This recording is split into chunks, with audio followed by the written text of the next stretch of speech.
দুশ্চিন্তা, হতাশা ও মানসিক চাপ নিয়ন্ত্রণে ইসলামের নির্দেশনা। নানাবিধ দুশ্চিন্তা ও হতাশার কারণে মানুষের মাঝে মানসিক চাপ সৃষ্টি হয়। কেউ কেউ সমাধান হিসাবে বেছে নেয় আত্মহত্যা, কেউ আবার জীবনের স্বাভাবিক গতিপথ হারিয়ে ফেলে।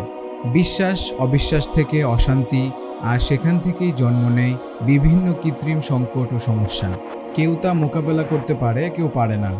সহজ সমাধান খুঁজতে গিয়ে কেউ পথ হারিয়ে দিকভ্রান্ত হয়ে পড়ে, কিন্তু মুমিনগণ মাথা অবনত করে একমাত্র মহান আল্লাহর দরবারে।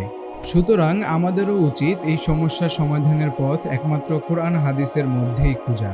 ইসলাম আমাদেরকে এই সমস্যা মোকাবেলায় বিভিন্ন নির্দেশিকা প্রদান করেছে। চলুন জেনে নেই সেই বিষয়গুলো। 1 নম্বর, আল্লাহর উপর ভরসা করা। আল্লাহ সর্বশক্তিমান এবং আমাদের প্রতি দয়ালু। তিনি আমাদের সমস্ত সমস্যার সমাধান করতে পারেন। এই বিষয়ে মহান আল্লাহ তাআলা পবিত্র কুরআনে বলেছেন, যে মহান আল্লাহর প্রতি তাওয়াক্কুল বা ভরসা করে তার জন্য আল্লাহই যথেষ্ট। সূরা তালাক আয়াত নাম্বার 3। 2 নম্বর, সবর ও ধৈর্য ধারণ করা। মানসিক চাপ ও উদ্বেগের সময় সবর ও ধৈর্য ধারণ করা গুরুত্বপূর্ণ।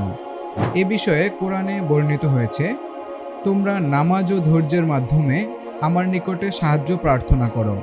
অবশ্যই তা যথেষ্ট কঠিন, কিন্তু সেসব বিনয়ী লোকদের পক্ষে তা সম্ভব।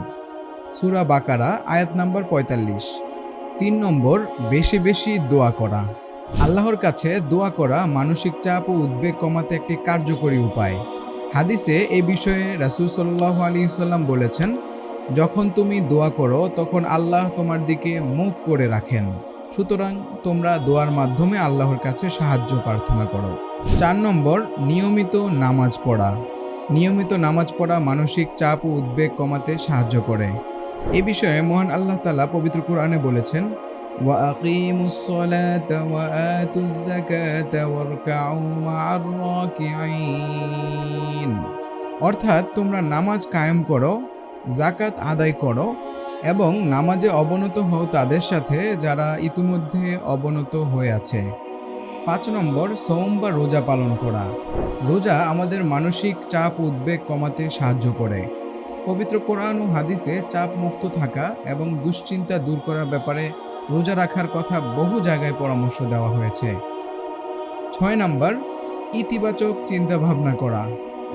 নেতিবাচক চিন্তাভাবনার পরিবর্তে ইতিবাচক চিন্তাভাবনা করা মানসিক চাপ ও উদ্বেগ কমাতে সাহায্য করে। এ বিষয়ে পবিত্র কোরআনে বলা হয়েছে, আল্লাহ কোনো জাতির অবস্থায় পরিবর্তন করেন না যে পর্যন্ত না তারা তাদের নিজেদের অবস্থা পরিবর্তন করে। সূরা রাদ আয়াত নাম্বার 11। সুতরাং উপরোক্ত আলোচনার মাধ্যমে আমরা জানতে পারলাম, দুশ্চিন্তা, হতাশা ও মানসিক চাপ থেকে মুক্তি পেতে হলে আমাদের পবিত্র কোরআন ও হাদিসের দেখানো পথই অনুসরণ করতে হবে। অন্যথায় আমরা হতাশায় নিমজ্জিত হবই। আল্লাহ তাআলা আমাদের সবাইকে কবুল করুক। আমিন।